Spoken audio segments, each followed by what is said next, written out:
Balai Konservasi Sumber Daya Alam (BKSDA) Sumatera Barat terus mengupayakan evakuasi para pendaki Gunung Marapi pasca erupsi pada Minggu tanggal 3 Desember tahun 2023 pukul 14.54 waktu Indonesia Barat.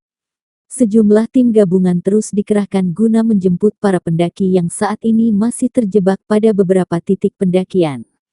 Saat evakuasi, Gunung Marapi di Sumatera Barat masih terus memuntahkan abu vulkanik.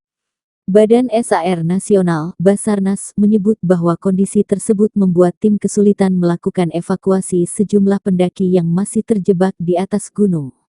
Untuk erupsi ini kami masih takut, karena sampai siang ini erupsi masih terjadi. Kami tak ingin relawan jadi korban juga, kata Kasih Operasional Siaga Bencana Basarnas Agam, Henry. Sebelumnya, Basarnas menemukan 11 pendaki dalam kondisi meninggal dunia. Sementara itu, masih ada 26 orang lagi yang belum berhasil dievakuasi karena berada di atas gunung saat erupsi terjadi. Para pendaki yang berhasil dievakuasi telah dibawa ke rumah sakit di Kota Bukit Tinggi dan Kota Padang Panjang untuk mendapatkan perawatan intensif. Sebagian lagi sudah dibawa oleh keluarganya masing-masing. Sebelumnya, pada Senin pagi 4/12 data terakhir Basarnas Padang melaporkan 49 orang korban selamat dari erupsi, sementara 11 pendaki ditemukan tewas, 12 orang pendaki masih dalam proses pencarian.